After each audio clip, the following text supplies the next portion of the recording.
Jai Gode, good morning students. Yesterday we talked about the topic soil, where we studied what is soil, components of soil, soil profile and the factors which affect the formation of the soil. Today we will discuss the different types of soil in India. As India has a variety of soil type, there are few which we'll discuss. Alluvial soil.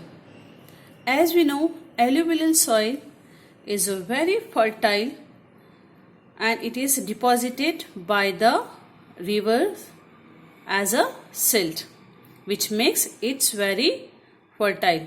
And the best example of alluvial soil in India is the Indo-Gangetic and Brahmaputra plains. Red soil. It colors red because it forms due to the crystalline igneous rocks of the Peninsular Plateau, and it covers most part of the Karnataka, Kerala, Andhra Pradesh, Odisha and Jharkhand. It is also a type of fertile and used for the cultivation of the crops.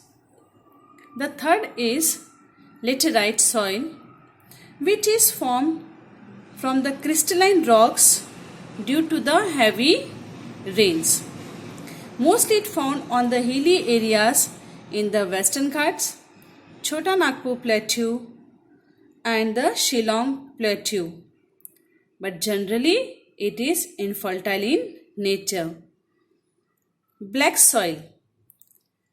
Black soil is formed due to the basaltic lava sheet in the Deccan Trap region, means Deccan Plateau. Yes, as in Maharashtra we have almost a cover of black soil, which is suitable for the growing of cotton, sugarcane and the millets, and it is found in the parts of Maharashtra, Madhya Pradesh, Gujarat and some part of the Tamil Nadu.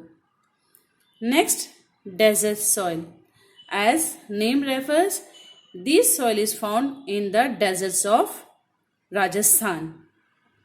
Mountain soil, again from the name refers, it is found in the Himalayan region and the hilly areas of the eastern and western Ghats. And the last, saline sandy soil. Yes, it is found in the coastal areas which has a saline sandy, and mostly it is useful for the growth of coconut and palm.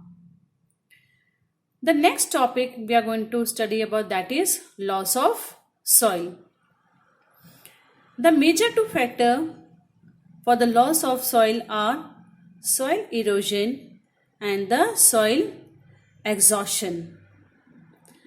We know what is soil erosion. Soil erosion is a removal of topmost layer of a soil through the agent wind and running water.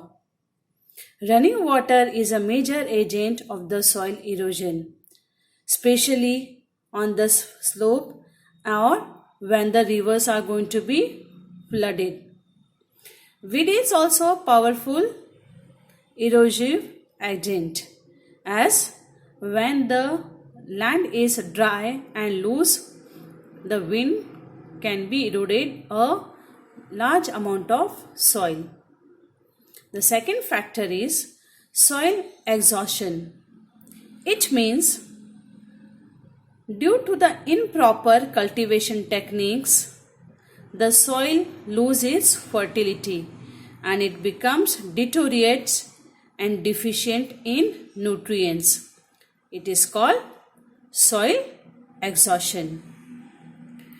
The factors are overcropping, multi-time cropping, deforestation, overgrazing by the animals, over irrigation are some are the factors which make this soil exhaustion, and it lose its unfertility and did not give the good yield of good crops.